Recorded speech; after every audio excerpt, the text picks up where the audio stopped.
बहुत दिनों से आप लोग का डाउट आ रहा था कि मैम बी फार्मा के कॉलेजेस बता दो जो कि नीट के अंतर्गत आते हैं।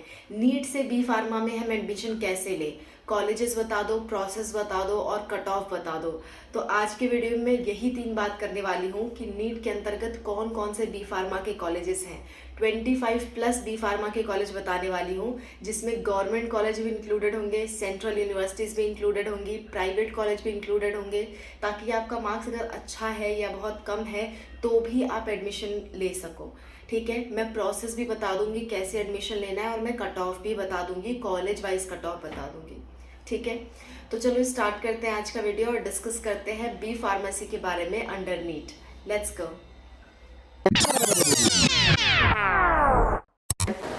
Hello everyone, welcome to Spark Up classes. This is Suman Yadav.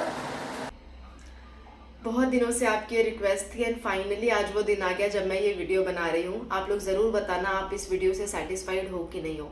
ठीक है, देखो आप लोग की रिक्वेस्ट पे मैंने B pharmacy colleges under CUET भी बता दिया है इस वीडियो में और उसकी कट ऑफ भी बता दिया, लिंक आपको लास्ट में मिलेगा। फिलहाल हम लोग नीट के अंतर्गत बी फार्मा कैसे कर सकते हो नीट के स्कोर से, वो डिस्कस करने वाले हैं। ठीक है, सबसे पहले तो इतना जानो कि नीट के स्कोर से कैसे एडमिशन लेते हैं, प्रोसेस क्या होती है। देखो, नीट की 2 काउंसलिंग होती है, एमसीसी और आयुष काउंसलिंग। लेकिन बी फार्मा में एडमिशन के लिए नीट के काउंसलिंग पोर्टल पे आपको पार्टिसिपेट नहीं करना है। नीट के डायरेक्ट काउंसलिंग से आपको बी फार्मा का कोर्स नहीं मिलेगा। पहले बीएससी नर्सिंग का भी नहीं मिलता था, लेकिन इस साल बीएससी नर्सिंग को नीट के मेन काउंसलिंग में ऐड कर दिया गया है। ठीक है, लेकिन बी फार्मा या पैरामेडिकल कोर्सेज को नहीं ऐड किया गया है। तो आपके पास ऑप्शन क्या है? आपके पास ऑप्शन ये है कि आपको कॉलेज वाइज ऑफिशियल वेबसाइट पे जाना पड़ेगा, जैसे कि आप सीयूटी में जाते हो, और जब वहाँ की काउंसलिंग स्टार्ट होगी बी फार्मा के लिए आपको चेक करते रहना होगा। जैसे ही बी फार्मा की काउंसलिंग स्टार्ट होती है वैसे ही आपको पार्टिसिपेट करना होगा और अपना नीट का स्कोर कार्ड वहाँ यूज़ करना होगा। कुछ कॉलेज ऐसे भी हैं जो आपके डायरेक्ट विजिट पे भी आपको एडमिशन देते हैं नीट के स्कोर के बेसिस पे, जैसे कि आप छत्रपति साहू जी महाराज यूनिवर्सिटी, कानपुर यूनिवर्सिटी में जा सकते हो, अपनी मेरिट से डायरेक्ट उनसे कांटेक्ट कर सकते हो और बोल सकते हो कि हमारा नीट का स्कोर ऐसे ऐसे ऐसे है और हमें एडमिशन मिल जाएगा। आप डायरेक्ट कॉन्टैक्ट के थ्रू भी एडमिशन ले सकते हो, या फिर आप काउंसलिंग का भी वेट कर सकते हो, कॉलेज वाइज काउंसलिंग का। ठीक है, तो मैं आपको कुछ कॉलेजेस बता दे रही हूँ, वो कॉलेज आपकी नज़र में रहे ताकि जब भी उनकी काउंसलिंग स्टार्ट हो रही है तो आप उसमें पार्टिसिपेट कर सको। याद रहे, सीयूटी यूजी की काउंसलिंग अलग होती है और बी फार्मा थ्रू नीट की काउंसलिंग अलग होती है। ये जो कॉलेजेस मैं बता रही हूँ वो बी फार्मा भी एक्सेप्ट करते हैं और जेई मेंस भी एक्सेप्ट करते हैं। देखो होता क्या है कि बी फार्मा में एडमिशन के लिए 3 एग्ज़ाम लगभग मेजरली होते हैं, 4 एग्ज़ाम मेजरली होते हैं।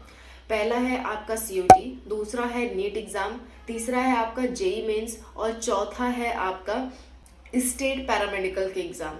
ठीक है, तो फिलहाल हम सीयूटी की बात कर ही चुके हैं। स्टेट पैरामेडिकल के एग्ज़ाम सारे ओवर हो चुके हैं, आपने नहीं दिया है तो उसमें एडमिशन भी नहीं ले सकते। मैं सीपी नेट वगैरह का बताई हूँ कई बार।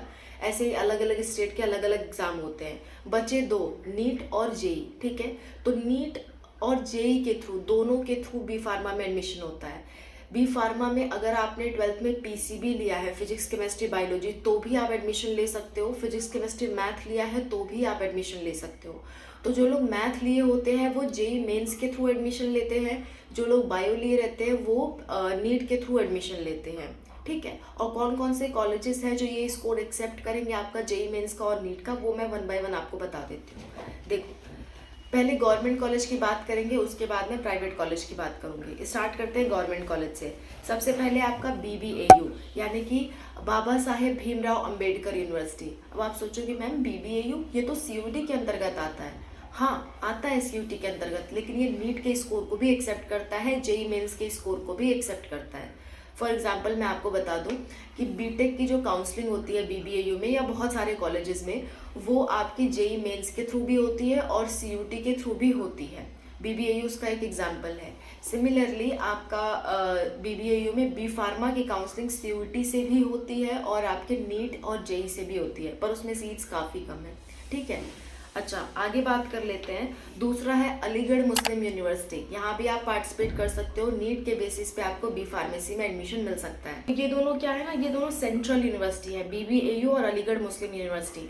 तो इसमें आपको एडमिशन पाने के लिए नीट का स्कोर कम से कम 450-500 तक होना चाहिए, तभी आपको इन दोनों में एडमिशन मिल पाएगा। जनरल कैटेगरी के लिए जो भी मैं मार्क्स बताऊंगी वो जनरल कैटेगरी के लिए बताऊंगी। ओबीसी वाले उससे 10 नंबर लगभग माइनस करके चलेंगे, SC ST वाले लगभग 50 नंबर भी माइनस करके चल सकते हैं, ठीक है। 40 तक माइनस करो तो ज़्यादा ठीक रहेगा, 50 तक भी माइनस कर सकते हो। जैसे मान लो मैं कह रही हूँ 450-500, तो SC ST वाले सोचेंगे 400 से 450, ठीक है। ऐसा कुछ आपको सोच के चलना है। फिलहाल मैं जनरल की सिर्फ बात करूँगी, आप अपने हिसाब से माइनस कर लेना अपनी कैटेगरी वाइज, ओके। अच्छा, तो आपका ये हो गया अलीगढ़ मुस्लिम यूनिवर्सिटी और बाबा साहेब भीमराव अम्बेडकर यूनिवर्सिटीज़। अब मैं बात करती हूँ स्टेट यूनिवर्सिटीज़ की। ये भी आपकी गवर्नमेंट यूनिवर्सिटी है, प्राइवेट नहीं है, ठीक है, लेकिन सेंट्रल नहीं यूनिवर्सिटीज़ नहीं है। सेंट्रल यूनिवर्सिटी सबसे टॉप की होती हैं, उसके बाद स्टेट यूनिवर्सिटी, उसके बाद आपकी डीम्ड यूनिवर्सिटी आती है, सेमी गवर्नमेंट आते हैं, पहले सेमी गवर्नमेंट फिर डीम्ड फिर आपकी प्राइवेट आती हैं। वंस अगेन बता देती हूँ, पहले सेंट्रल यूनिवर्सिटीज़ आती हैं, उसके बाद स्टेट यूनिवर्सिटीज़, उसके बाद आती है आपकी सेमी गवर्नमेंट, फिर आती हैं डीम्ड, फिर आती हैं प्राइवेट, ठीक है। तो सेंट्रल गवर्नमेंट और स्टेट यूनिवर्सिटीज़ गवर्नमेंटेड होती हैं, सेमी गवर्नमेंट अर्ध सरकारी आप जान सकते हो, डीम्ड मतलब और उसकी ज़्यादा फीस होती है, वो भी अर्ध सरकारी होती है लेकिन उसकी फ़ीस थोड़ी ज़्यादा होती है सेमी गवर्नमेंट से, और उसके बाद आपकी प्राइवेट, ठीक है। तो मैंने सेंट्रल यूनिवर्सिटीज़ 2 आपको बता दी, इसके बाद मैं आपको स्टेट यूनिवर्सिटीज़ बता रही हूँ, जैसे कि लखनऊ यूनिवर्सिटी, ठीक है। लखनऊ यूनिवर्सिटी में भी आप नीट के बेसिस पे एडमिशन ले सकते हो बी फार्मा में। उसके बाद है आपका छत्रपति साहू जी महाराज यूनिवर्सिटी, ठीक है, जो कि कानपुर यूनिवर्सिटी के नाम से जाना जाता है, उसमें भी आप नीट के बेसिस पे एडमिशन ले सकते हो। फिर है आपका बुंदेलखंड यूनिवर्सिटी ऑफ झांसी, इसमें भी आप नीट के थ्रू एडमिशन ले सकते हो, ठीक है। तो ये सारे कुछ गवर्नमेंट इंस्टीट्यूट से जहाँ से आप नीट के थ्रू एडमिशन ले सकते हो। स्टेट यूनिवर्सिटीज़ में जैसे कि CSJMU और आपका बुंदेलखंड यूनिवर्सिटी, इन दोनों में क्या है ना, और लखनऊ यूनिवर्सिटी, इन तीनों में क्या है कि अगर आपके मार्क्स 400 तक भी हैं नीट में तो भी आपको एडमिशन मिल जाएगा, ठीक है। OBC वाले EWS वाले 10 नंबर कम मान के चले, SC ST वाले लगभग 50 नंबर कम मान के चले, क्योंकि एक अंदाज ही बताया जा सकता है, कट ऑफ का एग्जैक्ट तो कोई नहीं बता सकता जब तक कट ऑफ आ नहीं जाती है ना। आगे बात कर लेते हैं प्राइवेट कॉलेजेस की, कुछ अच्छे प्राइवेट कॉलेज की बात करते हैं, जैसे कि अमिती यूनिवर्सिटी, उसके बाद है बाबू बनारसी दास यूनिवर्सिटी, ठीक है। ये दोनों बहुत अच्छी यूनिवर्सिटी हैं। GLA यूनिवर्सिटी बहुत अच्छी यूनिवर्सिटी है आपके फार्मेसी के लिए, और इसके बाद है आपका गोवा कॉलेज ऑफ फार्मेसी, ये भी बहुत अच्छा कॉलेज है फार्मेसी के लिए। फिर है ये सारे अच्छे टॉप प्राइवेट कॉलेज थे फार्मेसी के लिए। अब बाकी कॉलेजेस बता देते हैं जो नॉर्मल हैं, वो है आपका Integral University, Maharshi University of Information Technology, फिर है आपका UP University of Medical Sciences, Adi Chunchanagiri University, I am sorry maybe इसका प्रोनाउंसिएशन मेरे से सही ना हो तो आप देख सकते हो, ये वाली यूनिवर्सिटी है, ठीक है। इसके बाद है PSIT कानपुर, एक बहुत अच्छा प्राइवेट इंस्टीट्यूट है कानपुर का, लेकिन फीस थोड़ी ज़्यादा होती है। इसके बाद है आपका अम्बेकेश्वर इंस्टीट्यूट ऑफ फार्मास्यूटिकल साइंसेज, ठीक है। उसके बाद है आर्यकुल ग्रुप ऑफ कॉलेजेस। इसके बाद है आपका Birla institute of technology Pilani. उसके बाद है आपका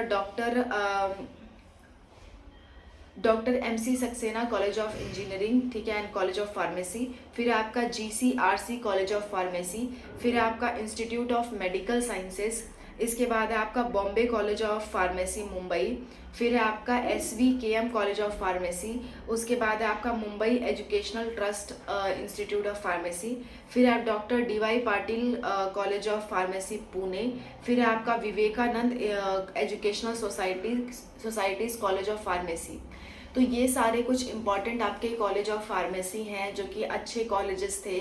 फीस भी अलग अलग है, देखो गवर्नमेंट कॉलेजेस की फ़ीस 50 से 60 हज़ार या आपको 90 हज़ार तक हो सकती है 1 साल की। टोटल 4 साल का ये कोर्स होता है। इसके बाद जो बाकी कॉलेजेस हैं उनकी में आपकी 1 से 1.5 लाख तक फीस हो सकती है। प्राइवेट कॉलेज की कट ऑफ बताऊं तो अलग अलग कॉलेज की अलग अलग कट ऑफ है, आपके 200-250 नंबर से लेकर के 300 नंबर तक है, तो भी आप अप्लाई कर सकते हो, आपके होने के चांसेस हैं। तो ये सारे कुछ कॉलेजेस हैं जिनमें आप पार्टिसिपेट कर सकते हो बी फार्मेसी के लिए, और ये नीट के अंतर्गत आते हैं। और इनमें एडमिशन की कोई एक जगह से नहीं होगा एडमिशन, जैसे कि अदर का कोर्सेज का होता है, जैसे MBBS, BDS, आयुष काउंसलिंग और आपकी BSc नर्सिंग, ये सब एक जगह से आपकी हो जाती है। लेकिन बी फार्मा के लिए ऐसा नहीं है। बी फार्मा के लिए आपको कॉलेज वाइज अलग अलग चेकअप करना पड़ेगा, देखते रहना पड़ेगा कब किसका फॉर्म आ रहा है, और उसके बाद आपको अप्लाई करना होगा। मैं ज़रूर आप लोग को बताती, लेकिन इतने सारे कॉलेजेस हैं कि बताना पॉसिबल नहीं है। मुझसे जितना हो पाएगा, मुझसे अनूप सर से हम लोग ज़रूर बताएंगे आप लोग को, लेकिन क्योंकि 20-25 कॉलेजेस हैं तो हर एक का कॉलेज का बता पाना टाइमली हो सकता है पॉसिबल ना हो, पर हमारी कोशिश ज़रूर रहेगी।